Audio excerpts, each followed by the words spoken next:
اور اسی زمانے میں قاسم محمود صاحب نے, اللہ ولی کے رحمت کرے, انہوں نے شاہکار سیریز شروع کر دی. ارے وہ تو 1-1 روپے میں مل رہی ہے آپ کو. میں نے بہت سارا لٹریچر ان کی یہ شاہکار سیریز سے لے کر کے پڑھا ہے. سنجیدہ بھی پڑھا ہے, شیکسپیئر کو بھی اسی وہیں سے پڑھا ہے, جین آئر اور شیکسپیئر کے ڈرامے, میکبیتھ, بلکہ جمیلہ ہاشمی کا بھی ناول, پتہ نہیں کیا جو سیریز چھپ جاتی تھی, مطلب سیریز میں جو کتابیں چھپ گئی ہیں, اور چونکہ وہ 1 روپے یا 1.5 روپے کی گروپ نے خرید لیا اور گروپ میں گردش کر لی, لہٰذا ہم نے اس سے استفادہ کر لیا. اور جو میں نے خریدی وہ آج بھی بائنڈڈ شکل میں میری اپنی لائبریری کے اندر موجود ہے. میری لائبریری جو بنی ہے یہ کچھ میری حرکتیں ہیں اور کچھ میرے کرم فرماؤں کی ہے. جو بھی یہ چیز آپ کو گھر سے ہی ملے گی. مطالعے کا ذوق یہ ہو سکتا ہے کہ باہر کی زندگی میں آپ کو اچھے دوست ملتے ہیں, آپ کو اچھے ایسے نگران اور ایسے سرپرست حضرات ملتے ہیں جو آپ کی مطالعے کی زندگی کو ایک نہج پہ رکھیں, لیکن بنیاد جو پڑے گی وہ گھر سے پڑے گی. بنیاد کہیں باہر سے نہیں پڑتی, وہ گھر سے پڑتی ہے. اور وہ اگر گھر میں معاملہ کمزور ہے تو بنیاد کمزور ہوگی, اگر گھر میں معاملہ مضبوط ہے تو بنیاد بھی بہت زیادہ مضبوط ہوگی. تو ہم اپنی طالب علمی کے زمانے میں جو جیب خرچ ملا کرتا تھا اس سے وہ جو 2-3 روپے بچتے تھے اس سے ہم بڑا پلان کرتے تھے کون سی کتاب خریدنی ہے. اس میں بھی ہم صدر میں بڑی اچھی کتابوں کی دکانیں ہوتی تھی, سب بند ہو گئی, مطلب بہت ساری بند ہو گئی ہیں. پتہ نہیں کیا ہم لوگ جایا کرتے تھے وہاں پہ, بس میں بیٹھ کر کے جناب جانا اور وہاں پہ جوجھ رہے ہیں, اگر یہ کتاب لے لی تو وہ نہیں آئے گی کیونکہ 2 روپے کی ہے تو وہ 2.5 روپے کی ہے. تو اس طرح کر کے ہم بڑا ریسرچ کر کے کتابیں خریدتے تھے اور ان کو پڑھتے تھے. اور جب یہ شاہکار سیریز شروع ہوئی تو پھر سمجھ لیجیے کہ ہماری عید ہے. ہم تو بڑی دعائیں دیتے ہیں انہوں نے ذوق مطالعہ. دیکھیے آج کل لوگ کہتے ہیں نا ذوق مطالعہ نہیں, اس ذوق مطالعہ کا نہ ہونے کا ایک بہت بڑا ریزن کتابوں کی قیمتیں بھی. ہمارے بعض ناشر حضرات ایسے ہیں جو کتابوں کی قیمتیں جنہوں نے 5-5 ہزار روپے رکھی ہیں. علامہ اقبال یہ قائد اعظم کی اسپیچز میں نے پرائز دیکھا 5000. لاہور میں ایسے 3 آدم خور اور کتاب خور پبلشر بیٹھے ہیں, میں نام نہیں لوں گی بری بات ہو جائے گی, لیکن وہ ان کی آدم خوری کا انداز اور کتاب خوری کا اندازہ یوں لگائیے کہ ایک کتاب 250 صفحے کی A4 سائز میں, اس کی قیمت 250 صفحے کی کتاب, اس کی قیمت میرے حساب سے بس زیادہ سے زیادہ 700 ہونی چاہیے, 700-800, کیونکہ میں کتابیں بھی چھاپتی ہوں. تو میرا اپنا پبلشنگ ادارہ ہے تو میرے حساب سے اتنی ہونی چاہیے. اب جب کتاب آپ دیکھ رہے ہیں 7500, اب آپ مجھے بتائیے, اور خاص طور سے کووڈ کے زمانے میں جب لوگوں کے روزگار بھی لگے ہوئے نہیں ہیں, کہاں سے لوگ 7500 کی کتاب خریدیں گے؟ تو ہمارے یہاں مطالعے کے رجحان کو جن لوگوں نے ختم کیا ہے یا دفن کرنے کے مترادف جن کی حرکتیں ہیں, ان میں ہمارے بعض ناشر پبلشر حضرات بھی ہیں جنہوں نے کتابوں کی قیمتیں بہت بھاری اور زبردست رکھی ہوئی ہیں. ہمارے زمانے میں تو اتنا احساس ہوتا تھا کہ طالب علموں کے لیے الگ سے کتاب نکلتی تھی, یعنی ان کے لیے یہ نیوز پیپر اور ہارڈ بائنڈ وہ الگ کتاب چھپتی تھی, اور ہارڈ بائنڈ الگ چھپتی تھی, اور پیپر بیگ الگ چھپتی تھی. دونوں کی قیمتوں میں بھی بہت فرق ہوتا تھا, 50-60 روپے کا فرق ہوتا تھا. سستا ایڈیشن کہلاتا تھا. سستا ایڈیشن اور مہنگا ایڈیشن وہ آپ کی مرضی ہے, ارزاں لے لیا. تو اس طریقے سے کتابوں کے مطلب مطالعے کے رجحان کو ختم کرنے میں ہمارے ناشر حضرات کا بھی بہت بڑا ہاتھ ہے. اور میں چونکہ خود پبلشنگ کے ادارے میں ہوں, اور میں نے تقریباً 250 کتابیں ہم چھاپ چکے ہیں, زیادہ تر اسلامی تاریخ کے حوالے سے ہوتی ہیں. تو لیکن ان کی قیمتیں انشاءاللہ تعالیٰ اس سے لوگوں کو شکایت نہیں ہوگی, ہم اپنا خرچہ ہی نکالتے ہیں بس. تو یہ میری طالب علمانہ زندگی کی ایک ہلکی چھوٹی موٹی رودات ہے. مجھے جو موضوعات پسند رہے ان میں ادب اور تاریخ, ان دو سے تو میں ہمیشہ جڑی رہی ہوں. ادب اور تاریخ ان میں نے ہمیشہ پڑھا ہے اور مجھے بڑا مزہ بھی آتا ہے. اور اس میں مجھے جو سب سے زیادہ چیز پسند ہے وہ سوانح عمریاں پڑھنے کا مجھے بہت شوق ہے. میں نے مجھے کبھی نہیں بھولے گا, اب دیکھتی ہوں کتنے لوگ ہاتھ اٹھائیں گے, کہ مجھے کبھی نہیں بھولے گا کہ میں نے جو پہلی سوانح عمری پڑھی تھی وہ مادام کیوری نامی ایک کتاب تھی. میں نے ان کے اوپر پوری کتاب لکھی ہے. اچھا ماشاء اللہ. تلخیص کی ہوئی ہے ان کے اوپر موٹی کتاب ہے. دیکھنا پھر ایسے مجموعے میں بات کرنے کا مزہ آتا ہے. 12 خواتین میں قسمات چھپی تھی وہ. اچھا مجھے یہ نہیں پتا. ہم نے تو اتنی موٹی سی تھی کتاب, چھوٹے سائز کی موٹی سی تھی, اوپر میڈم کیوری کی تصویر بنی ہوئی تھی, اور یہ پتہ نہیں ترقی ادب والوں نے کس نے شائع کی تھی. میں اس زمانے میں پتہ نہیں کالج میں پڑھتی تھی, اور میں نے یہ کتاب جب پڑھی تو یقین جانے اس کا میرے اوپر اتنا اثر ہوا کہ میں آپ کو بتا نہیں سکتی. یہ میں صرف 2 منٹ میں بتاتی ہوں. یہ ایک یعنی جو اس کی رودات شروع ہوئی 18, 19, 20, 21 سال کی وہ لڑکی تھی کیوری جو تھی, اس کا نام کیا تھا, مادام کیوری وہ کہلاتی تھی. ہاں مادام کے بعد میں بنی تھی. تو یہ جو محترمہ تھی کیوری, یہ 20-21 سال کی عمر میں, ان کے یہاں دیکھیے ہمارے یہاں فیملی سسٹم ہے, یورپ میں تو یہ فیملی سسٹم نہیں ہے, اور اس وقت بھی ختم ہو رہا تھا.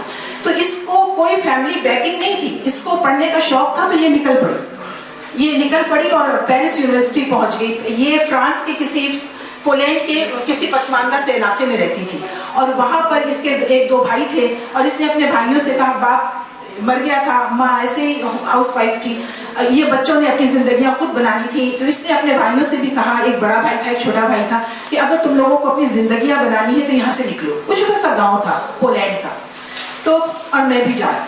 اور یہ ایک اس کے جسم کے اوپر ایک ڈریس تھا, اور اس کے پاس ایک پوٹلی تھی جس کے اندر کچھ رہا ہوگا, کچھ چیزیں نہیں ہوں گی.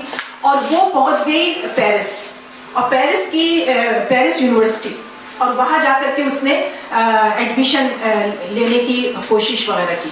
کچھ اس نے کام کیا ادھر ادھر, اس کے پاس نہ پہننے کو ہوتا تھا, نہ کھانے کو ہوتا تھا, نہ پینے کو ہوتا تھا. پتہ نہیں اس نے کہاں سے محنت مزدوری کر کے, اور یا جو گھر سے پیسے لے کر آئی تھی اس سے اس نے ایڈمیشن لے لیا, اور اس کے بعد اس نے پڑھنا شروع کیا. ایک دن وہ کلاس میں بیٹھی ہوئی تھی تو وہ بے ہوش ہو کے گر گئی. جب پوچھا گیا, اس کی ٹیچر آئی, یہ وہ پتہ چلا کہ 2 دن سے بھوکی تھی, تو اس لیے وہ بے ہوش ہو کے وہ گر گئی. اب ظاہر ہے وہ فیس بھرے گی یا کتاب خریدے گی, یا کسی. میرے استاد تھے, اللہ تعالیٰ علی کے رحمت کرے, علی محسن صدیقی صاحب, وہ مجھ سے کہتے تھے, انہیں پتا تھا. میرے بھی استاد. اچھا, تو وہ مجھ سے کہتے تھے. میری بھی نہیں, میری 10-12 سال ہفتہ وار بیٹھک ہوتی تھی ہماری. موئی عارفی صاحب ہوتے تھے ان کے گھر پہ, وہ میرے پڑوسی تھے. تو جو علی محسن صاحب ہیں ان کے ساتھ میری 10-12 سال تک بیٹھک ہوئی ہے ہفتہ وار نشست میں, جو مغرب کے بعد سے عشاء سے شروع ہو کے 12 بجے تک ختم ہوتی. عزیز آباد میں, تو عزیز آباد میں. تو علی محسن تقوی صاحب کی ایک خوبی جو میں نے دیکھی, جو میں نے کسی اور میں نہیں دیکھی, وہ یہ دیکھی کہ ہم دوران گفتگو کسی کتاب کا نام لیں, کسی شخصیت کا نام لیں, کسی تاریخی واقعے کا نام لیں, فوراً یعنی ان کی ایسی زبردست میموری تھی کہ تمام جزئیات کے ساتھ وہ A to Z ہمیں پوری اسٹوری سنا دیتے تھے.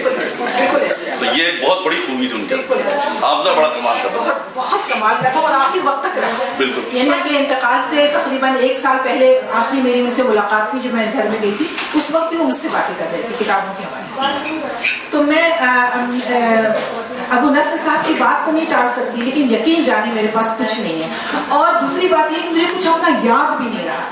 ایک زمانہ تھا کہ اتنا کچھ یاد رہتا تھا کہ ہم بیت بازی جو ہوتی تھی اس میں جس ٹیم میں ہم چلے گئے, اب پتہ چل گیا کہ یہ ٹیم تو جیتنی ہے. سینکڑوں ہزاروں شعر جو ہیں وہ زبان پہ دھرے رہتے تھے. لیکن جب سے محسن صاحب نے مجھے یہ کہا بار بار کہ دیکھو تم نے کرنا کیا ہے, میرے کو سب پتہ نہیں کیا کرنا ہے, بس ابھی تو پڑھ رہے. تو کہنے لگے اگر تم نے تحقیق میں اپنا نام بنانا ہے تو تم نے یہ شعر و شاعری اور ادب, یہ جو افسانہ نگاری ہے اس کو چھوڑ دو. میں نے کہا اچھا, تو چھٹی تو نہیں, کم ہو گئی, کم ہوتے ہوتے. لیکن جب میں واقعتاً جب میں تحقیق کی طرف آئی تو شاعری تو چھٹ گئی. شاید اچھی شاعری پڑھتی ہوں, لیکن اب کہنے کو کچھ نہیں رہا, بس ہو گیا. لیکن سر نے کہا تھا افسانے بھی لکھنے چھوڑ دو. تمہاری شناخت افسانہ نگار کے طور پہ نہیں ہونی چاہیے, تمہاری شناخت بس ایک موقع کے طور پہ ہونی چاہیے. ہمیں اس وقت شناخت ناخت کا تو کچھ نہیں پتا تھا, لیکن سر کی بات تھی تو یقیناً اس کو ویٹیج دینی تھی. لیکن ایک عجیب بات ہے کہ افسانہ تو بھائی مجھ سے آج تک نہ چھٹا. ابھی 3 دن پہلے ہی میں نے ایک افسانہ لکھ کے ختم کیا. لیکن اب یہ ہے کہ اس میں زیادہ ٹائم نہیں لگاتی. ایک وقت میں ایک خیال آیا دماغ میں، پک رہا ہے، ایک وقت میں بیٹھ گئی اور 1 گھنٹے 2 گھنٹے کے اندر افسانہ لکھ لیا اور اس کو کمپوزر کو دے دیا. سیکنڈ ٹائم بھی نہیں دیکھتی اور پھر اس کو بھیج دیا جہاں بھیجنا. تو یعنی وقت نہیں لگاتی اس کے اوپر. تو یہ اس وجہ سے شاعری تو بالکل ختم ہو گئی اور افسانہ نگاری بس چلتی ہے. اور جب بھی میں لکھتی ہوں سر سے شرمندہ ہوتی ہوں، لیکن لکھ لیتی ہوں پھر کیا کروں، کیونکہ اگر آپ نہیں لکھیں گے تو آپ کا دماغ خراب ہو جائے گا، وہ بھی دماغ میں پلتا رہے گا، وہ بھی ایک نفسیات، آپ خود نفسیاتی ہو جائیں گے. تو فائدہ کیا کہ آپ اپنے ارد گرد کے ماحول کو خراب کریں، آپ اپنی کیتھارسس کریں، جو کچھ آپ کے دماغ میں نکالیں اور آپ دوبارہ سے فریش ہو جائیں. یہ بھی کیتھارسس کا ہی طریقہ ہے. تو اس طریقے سے بس یہ میری زندگی اور مطالعاتی سارا سلسلہ رہا. اب میرا خیال نہیں کہ مجھے اور کچھ سما خراشی کرنی چاہیے. ہاں البتہ اگر آپ لوگ کوئی سوال کریں تو اپنے تعارف کے ساتھ. جی سر. میرا نام تسلیم فاروقی ہے اور میرا آپ سے سوال یہ کہ ہمارے کہ کتابوں کے مطالعے میں جو رجحان کم ہوا ہے اس میں کتابوں کی قیمت کا بڑا دخل ہے اور لاہور کے 3 پبلشر جو سالانہ کیا کرتے ہیں. اچھا آپ نے خود بھی بتایا کہ آپ پبلشر ہیں اور 200 کتابیں چھاپی ہیں. آپ کے خیال میں آج کے دور میں کیا کتابوں کی اشاعت میں کوئی بزنس ہے؟ کیا ان کتابوں کے اشاعت سے مصنفین کو اتنا پیسہ مل جاتا ہے کہ ان کا گھر کا خرچہ چلا سکیں؟ نہ مصنفین کو ملتا ہے نہ ناشرین کو ملتا ہے. سچی بات یہ ہے سر، پلے سے لگانا پڑتا ہے نا. بس یہ ہے کہ آپ نے ایک وقت میں 60,000 روپے دے دیے، چھپ رہا ہے تو آپ نے 60,000 روپے دے دیے. اب اس کے بعد وہ آپ کو ٹوٹ کے ملے گا. 1,000 ملے گا، 500 ملے گا، 700 ملے گا، 300 روپے بھی مل سکتے ہیں، 5,000 بھی مل سکتے ہیں. بس وہ پھر وہ ٹوٹ کے آپ کے اکاؤنٹ میں آتا رہے گا. یہ منافع کا بزنس نہیں ہے، یہ صرف جنون ہے. آپ کا شوق یا آپ کا جنون آپ سے یہ کام کرا لے تو کرا لے، ورنہ تو یہ منافع کا بزنس نہیں. لیکن یہ اس کو ختم کسی صورت نہیں ہونا چاہیے. دیکھیے ہمارے یہاں PDF نے بھی بڑی مصیبت کھڑی کی ہے. PDF صرف ان کتابوں کے ملنے چاہیے جو نادر اور نایاب ہیں. اب نہیں مل رہی وہ کتابیں، نہ کوئی چھاپ رہا ہے ان کتابوں کو. ان کے PDF فی سبیل اللہ آپ نے لیے اور آپ نے فیس بک پہ سوشل میڈیا پہ ڈال دیا، سب نے اس سے فائدہ اٹھا لیا. یہ تو ٹھیک ہے، لیکن جو کتابیں ابھی آج آئی ہیں، کیونکہ ابھی آئی بھی نہیں مارکیٹ میں، لوگ اس کے PDF مانگنے لگتے ہیں. یہ بہت ایک حوصلہ شکن بات ہے. تو PDF کی ہمیں حوصلہ افزائی اس حوالے سے نہیں کرنی چاہیے کہ جو کتابیں اویلیبل ہیں وہ آپ لے لیں، وہ آپ خرید کے پڑھیں، اور جو اویلیبل نہیں ہے، جو اتنی نادر و یا ہندوستان سے چھپی ہوئی ہے پاکستان نہیں آ سکتی، یا پاکستان سے چھپی ہوئی ہندوستان نہیں جا سکتی، چلے ان کے آپ PDF پرووائڈ کرتے ہیں. لیکن پھر وہ چل جاتے ہیں، پھر وہ نکل جاتے ہیں، پھر وہ PDF ہی چل رہی ہوتی ہے، اسی کا فیشن پھر چل جاتا ہے.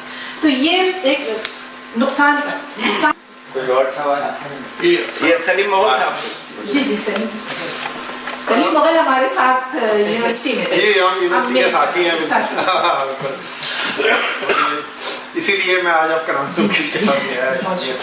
اچھا میں آپ کی بات سے نا تھوڑا سا اختلاف کروں گا یہاں پہ، اور میں اب ہر جگہ یہ بات کہنے بھی لگا ہوں کہ ہمارے یہاں جو لوگ بھی کتاب اپنی لے کے آتے ہیں نا، تو ان کے دماغ میں فوکس ان کی کتاب ہوتی ہے، وہ مضمون ہوتا ہے، وہ کہانی ہوتی ہے، وہ سبجیکٹ ہوتا ہے. لیکن جو سب سے پہلے جو دماغ پہ فوکس ہونا چاہیے وہ اس کی مارکیٹنگ ہونی چاہیے، جو لوگوں کو نہیں آتی. بدقسمتی سے خاص طور پہ مصنفین کو میں نے دیکھا ہے. میں اپنی مثال آپ کے سامنے رکھتا ہوں، مجھے آپ بتائیں. میں تو کہتا ہوں اتنا نفع والا بزنس ہے یہ. میری 2 کتابیں آئیں، چھوٹی سی کتابیں، دستک اور جستجو بچوں کی کتابیں تھیں. اچھا میرا تجربہ یہ تھا، مارکیٹ میں آپ 100 کتابیں رکھوا دیں، پھر 6 مہینے بعد جائیں تو بھی 20-30 رکھی ہوئی مل جائیں گی آپ کو. تو میں نے کہا نہیں، میں مارکیٹ میں نہیں رکھواؤں گا. میں نے 8 گاہک تلاش کیے، 2 کتابوں کو ملا کر ایک کتاب بنا دیا، اور میں نے 8 گاہک تلاش کیے جنہوں نے 1-1 ہزار مجھ سے وہ لینی، گویا 2-2 ہزار لینی. تو میں نے میرے خیال ہے 6 ماہ میں 16,000 کتاب بیچی. ٹھیک ہے، اگر آپ کی مارکیٹنگ اتنی جمی ہوئی ہے.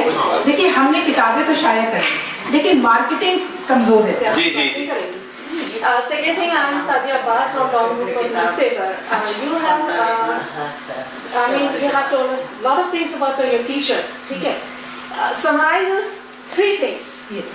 Then کہ آپ نے اپنے ٹیچر سے جو اساتذہ کی اپنی لمبی لسٹ بتائی ہے، 3 چیزیں جو آپ ہم جیسے لوگوں کو کیا بتانا چاہیں گے کہ 3 چیزیں ہم سمرائز کر دیں کہ کیا سیکھا مطالعے کے حوالے سے. جی ہاں، ٹیچرس جو آپ نے ایک لمبی لسٹ بتائی ہے، ہمارے پاس تو اتنا وہ نہیں ہے، ہم تو وہ ڈیجیٹل لوگ ہیں، ہم نہیں اتنا زیادہ کر سکتے ہو تو آپ نے 3 چیزیں کیا سیکھی؟ سیکنڈ تھنگ یہ ہے کہ ہم کتاب کو زندہ رکھنے کے لیے آپ جیسے لوگ ہمیں کیا ایڈوائس دیں گے، کیونکہ اب تو ہمارے پاس موبائل ہے اینڈ ڈیجیٹل ورلڈ ہے، کتاب کو زندہ رکھنے کے لیے آپ کیا لاہے عمل تجویز دیں گی؟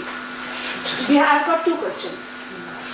3 چیزیں اینڈ دین کتاب کو کیسے زندہ رکھا جا سکتا؟ جی، اساتذہ سے جو 3 چیزیں میں نے سیکھی ہیں وہ ایک تو مطالعے کی انتھک عادت لی ہے ہم نے ان سے، مطلب وہ ہمیں بہت زیادہ مطالعے کے اوپر بہت زیادہ انسپائریشن ہمیں ملتی تھی اپنے اساتذہ سے مطالعے کے حوالے سے، نمبر 1۔ نمبر 2، لکھنے کے حوالے سے انہوں نے ہمیں ایک اسلوب دیا، یعنی انہوں نے ہمیں لکھنے کا ایسا ہر طالب علم کے ساتھ ایسا نہیں ہوا ہوگا، لیکن مجھے لکھنے کا شوق تھا، میں لکھ کر کے سر کو دکھاتی تھی، تو میرے اساتذہ اس میں جو غلطیاں نکالتے تھے، آخر وقت تک میرے اساتذہ مجھ سے یہ کہتے رہے تمہاری تحریر صحافیانہ ہے، تمہاری تحریر محققانہ نہیں ہے، یعنی ہمیشہ وہ پورے پیج کے اوپر لال کر کے مجھے واپس کرتے تھے۔ تو دوسری چیز جو میں نے اپنے اساتذہ سے سیکھی ہے وہ لکھنا سیکھا ہے، مطلب منضبط انداز میں لکھنا، ریسرچ مطلب میتھڈولوجی کے حساب سے لکھنا، یہ میں نے اپنے اساتذہ سے سیکھا ہے، نمبر 2۔ اور تیسری چیز جو میں نے شاید اساتذہ سے سیکھی ہو یا شاید اور لوگوں سے کسی سے بھی مل کر کے سیکھی ہو، وہ ہے ٹائم مینجمنٹ۔ ٹائم مینجمنٹ دیکھیے ایسی چیز ہے کہ آپ ایک وقت میں 4 کام کر سکتی ہیں اور چاروں میں پرفیکٹ یہ ہو سکتا ہے۔ پہلے ہم سمجھتے تھے ایسا نہیں ہو سکتا، ایک کام کر رہے ہیں اسی پہ توجہ، لیکن یہ ایسا ہو سکتا ہے، اور اس کی ایسی میری عادت پڑ گئی، اس وقت میرے 3 پروجیکٹ اکٹھے چل رہے ہیں، یعنی 3 کتابیں میں ایک ساتھ لکھ رہی ہوں، اور ایک کچھ 2 گھنٹے اس کو دے دیے، 2 گھنٹے اس کو دے دیے، 2 گھنٹے اس کو، یا جو بھی میں نے اپنا ٹائم اسکیڈول جو ہے وہ سیٹ کر دیا۔ پورا گھر ملازموں کے بغیر آپ چلائیں، آپ خواتین سے میں مخاطب ہوں، آپ نے پورا گھر بھی چلانا ہے، آپ نے اپنے بچوں کو بھی دیکھنا ہے، آپ نے ان کے اندر مطالعے کی عادت بھی ڈالنی ہے، آپ نے اگر مہمان آ گئے اور 2 ہفتے آپ کے یہاں ٹھہرے ہوئے تو آپ نے انہیں دونوں وقت گھر کا پکا ہوا کھانا کھلانا ہے، فوڈ پانڈا کو فون نہیں کرنا ہے، اور آپ نے اس کے بعد پڑھنا بھی ہے، اور آپ نے اس کے بعد مطلب گھر کی میں، اور اگر آپ جاب کریں تو پھر آپ نے جاب پہ بھی جانا ہے، اور اگر آپ ساتھ ساتھ پی ایچ ڈی کریں تو آپ نے ساتھ ساتھ پی ایچ ڈی بھی کرنا ہے۔ میں نے یہ سارے کام ایک ساتھ کیے تھے، تو اس لیے صرف ٹائم مینجمنٹ، اگر آپ بستر چھوڑنے سے پہلے اپنے دماغ کی مشینری کو کام میں لائیں، یہ کرنا ہے وہ کرنا ہے، اچھا اس وقت یہ کر لیں گے، یہ کر لیں گے، یہ کر لیں گے، اب آپ اٹھ جائیں اور آپ لگ جائیں، تو یہ ممکن نہیں ہے کہ آپ 3 سے 4 کام بیک وقت نہ کر سکیں، اور یہ چیزیں میں نے اپنے اساتذہ سے سیکھی۔ اور دوسرا آپ کا سوال مختصر جواب دے دوں ان کو ساتھیوں کو۔ دوسرا سوال ان کا یہ تھا کہ کتاب کلچر کو یا مطالعے کے فروغ کے لیے آپ کیا تجویز؟ میرے پاس صرف ایک تجویز ہے، یہ چیز بہتر ہوگی گھر سے، بس میرے پاس صرف یہ تجویز۔ آپ اپنے گھر میں آپ ایک سورس آف انسپائریشن بن جائیں۔ میں آپ کو بتاؤں، میرے پوتے کی عمر اس وقت 11 سال ہے، ابھی جب میں آئی ہوں تو وہ مجھ سے پوچھ رہا تھا کہ داما وہ کہاں رکھی ہوئی ہے، انسائکلوپیڈیا بریٹینیکا میں، مجھے سیکنڈ ورلڈ وار کی جو وار اسٹریٹجی اس پر مجھے کہاں سے ملے گا، آپ مجھے نکال کے دے کر جائیں، اور میں اس کو نکال کے دے کر آئی۔ 12 سال کا بچہ ہے، انسائکلوپیڈیا بریٹینیکا، آدھا سمجھ میں آئے گا، آدھا سمجھ میں نہیں آئے گا، لیکن وہ مجھ سے پوچھ رہے۔ کوئی اور سوال؟ جی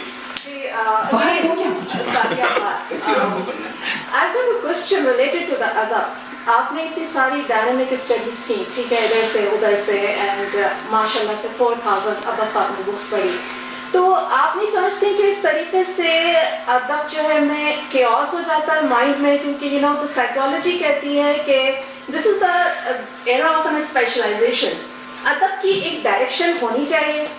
فار ایگزامپل آپ کا بھی ہے کہ تاریخ دان ہے، محقق ہیں، افسانہ نگار ہیں اور شاعر ہیں، ایوری بڈی ہر ایک یہ کام نہیں کر سکتا۔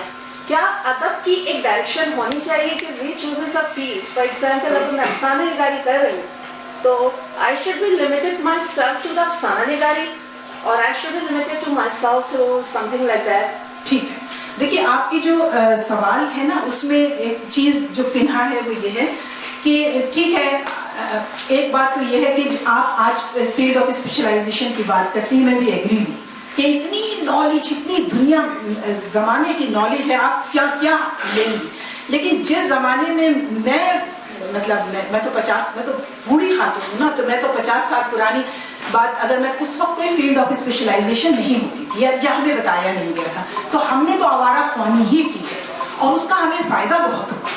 یعنی مجھے فائدہ یہ ہوا ہے کہ مجھے اس سے بہت سے دوسرے, مثلا تصوف, آپ اگر اسلامک ہسٹری پڑھتے پڑھتے میں اگر تصوف کی مبادیات بھی پڑھ رہی ہوں, ٹھیک ہے, تو جب میں ہسٹری میں لکھ رہی ہوں تو وہ ساری ٹرمینالوجیز بھی میں استعمال کر رہی ہوں.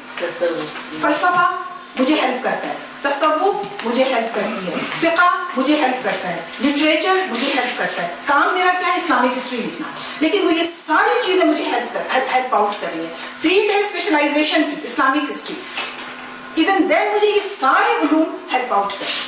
لہٰذا آپ یہ نہیں کہہ سکتے کہ چونکہ میں افسانہ نگار ہوں, میں صرف اپنے آپ کو افسانوں پہ فوکس کروں, تو پھر تو آپ کی تحریر میں وہ ڈیپتھ نہیں آئے گی کہ دوسرے آپ کے افسانوں سے. بس یہ آخری سوال ہے جو کر رہے ہیں. ڈاکٹر صاحبہ, میرا نام محمد سعد حارث ہے. مجھے یہ پوچھنا تھا, معتزلہ سے ہی سلسلے میں, اب آپ معتزلہ پہ کتاب لکھ رہی ہیں جو ایک بڑا کنٹروورشل فرقہ رہا ہے تاریخ اسلامی کا, تو کیا آپ کے خیال میں, ابھی جب آپ نے بات کی تھی کہ ایک مورخ ہونے کے علاوہ آپ کو دوسرے اسلامی علوم میں بھی شدھ بدھ ہونی چاہیے, تو کیا آپ کو ایسا لگتا ہے کہ معتزلہ پہ لکھتے ہوئے اگر آپ کو دیگر مجال کے اوپر ایکسپرٹیز یا کم از کم ان کی اچھی شدھ بدھ حاصل نہ ہوتی, تو کیا آپ اس کے موضوع کے ساتھ دیانتداری برت سکتی تھی, خاص طور پہ اگر آپ کو علم فقہ کے اوپر وہ شدھ بدھ نہیں ہے یا علم العقائد کے اوپر وہ شدھ بدھ نہیں ہے.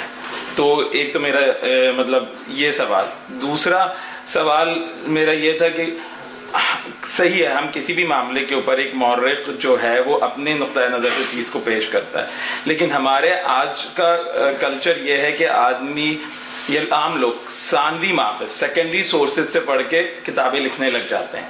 جبکہ کیا یہ ضروری نہیں ہے کہ مورخ ہونے کی, جس طرح سے اگر آپ کو حدیث کے اوپر لوگ کام کرتے ہیں تو اپنی پوری زندگی علم الحدیث کے یا اس کے اوپر گزارتے ہیں, ہمارے عام چلن یہ ہے کہ اگر کسی نے درس نظامی کر لیا تو بھی وہ مورخ بن جاتا ہے, تاریخ پہ لکھنا شروع کر دیتا ہے. تاریخ کے اوپر کوئی, حتیٰ کہ ہم نے ایسے رائٹرز کو بھی دیکھا شاید جنہوں نے بنیادی کتب نہ پڑھی ہوں لیکن وہ لکھ رہے ہیں. تو اس سلسلے میں آپ کی کیا رائے؟ جہاں تک معتزلہ کی بات ہے, تو جب میں نے 2 سال پہلے معتزلہ پر لکھنا شروع کیا تھا, تو میں نے پہلا چیپٹر 2 چیپٹر لکھنے کے بعد میں نے سمجھا کہ یہ میں نہیں لکھ سکتی کتاب, جب تک کہ مجھے تصوف کی مبادیات کا پتہ نہ ہو, جب تک کہ مجھے فقہ کی مبادیات کا پتہ نہ ہو, علم العقائد کا جب تک مجھے پتہ نہ ہو, اور فلسفے کا جب تک مجھے پتہ نہ ہو, میں نہیں لکھ سکتی.